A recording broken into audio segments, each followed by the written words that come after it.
You'll have to excuse me if this is a quick video today. I've been absolutely having awful coughing, something to do with my throat.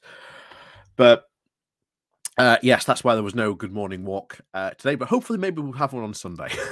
But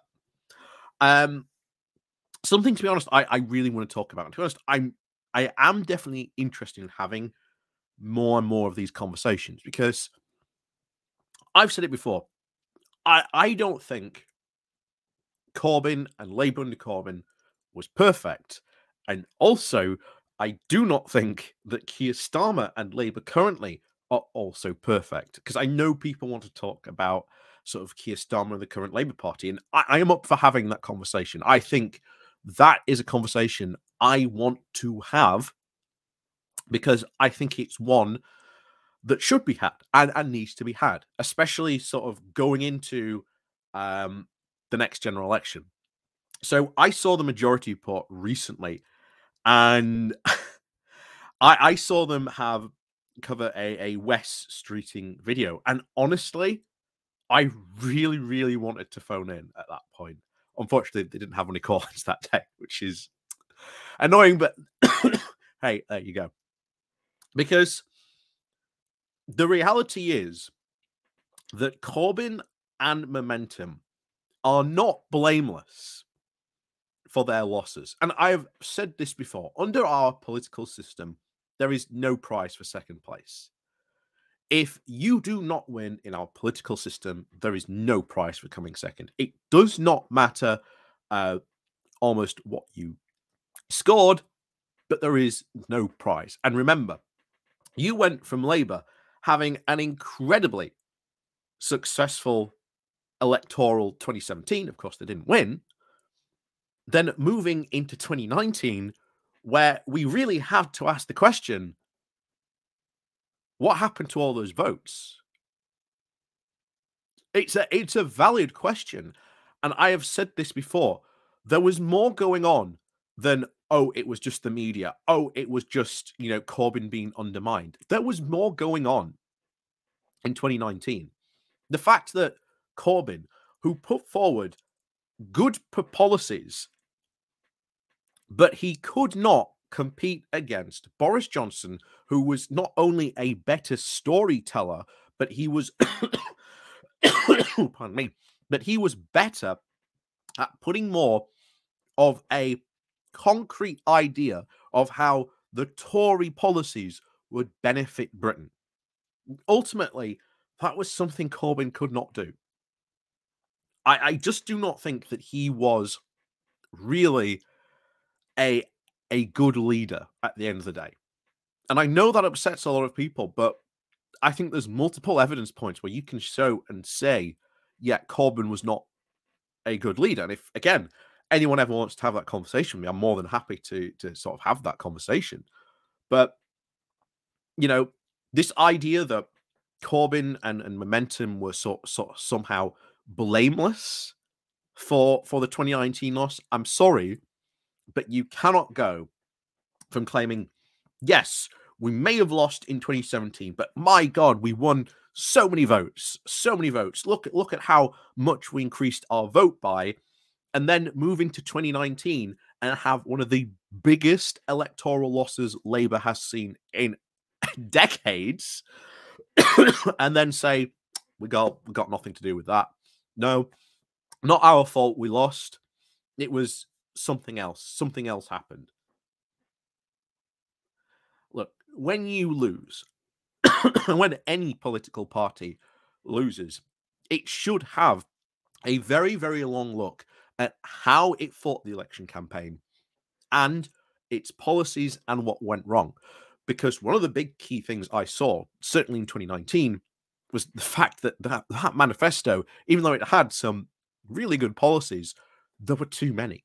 I mean, it became a complete joke where you had the free broadband policy being treated as a complete and utter joke. And a prime example, and this was another thing as well, which for some reason Corbyn's team did not brief Labour MPs on on their manifesto, not only just the 2017 manifesto, but also the 2019 manifesto. But they did not brief their own conservative, or their no, not conservative MPs, their own Labour MPs on the policies and how to sell them.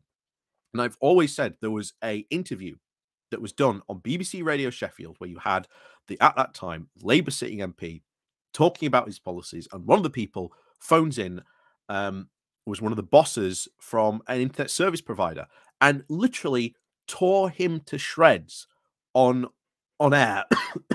And I am shocked to this day that that never got more airtime. But I think, to be honest, it was so local, it didn't really get picked up on a national scale.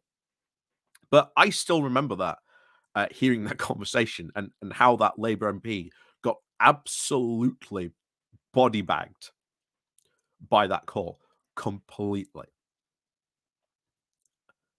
And I remember that happening specifically as something. And did it contribute to a loss in that area? Potentially, absolutely. I didn't think it made that Labour MP look very good at that moment.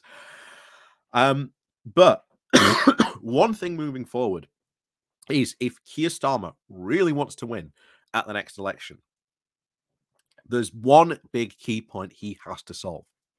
And he has to absolutely restore people's faith in politics. Because if you live in the UK and you talk to anyone, there are multiple people that you can talk to anyone, and they will have a story where they are sort of in this thing, and then they go to try and access sort of a service, and they cannot access it, and it leads to sort of bad outcomes, unfortunately. We all have that. And because of these stories that have a very, very negative way of impact on, it doesn't matter what political parties running the show, it's just people lose faith in politics. And we have had a significant amount of time where people have lost a lot of their faith in politics. And if Starmer, pardon me, really wants to win, he has to restore people's faith in politics. He has to show that Labour aren't just going to automatically win. He has to show they deserve to win, that they have the policies to do it.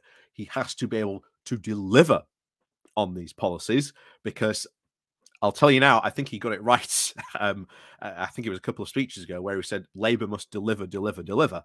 Oh, absolutely. He has to deliver. Has to. One of the things, again, if you want, negative comment about Keir Starmer, because I know people love that. I'm really disappointed, to be honest, that Labour has not addressed anything to do with the current housing crisis. I'm very disappointed in that, because, again, big issue, to be honest, in the UK.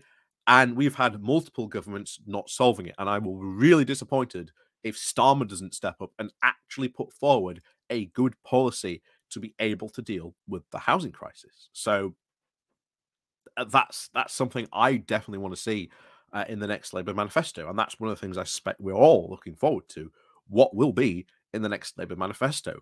But I think, above all and anything else, Starmer, and not only just that, but the Labour government itself, has to restore the British people's faith in politics. That politics is worth paying attention to. It is something that you should engage with.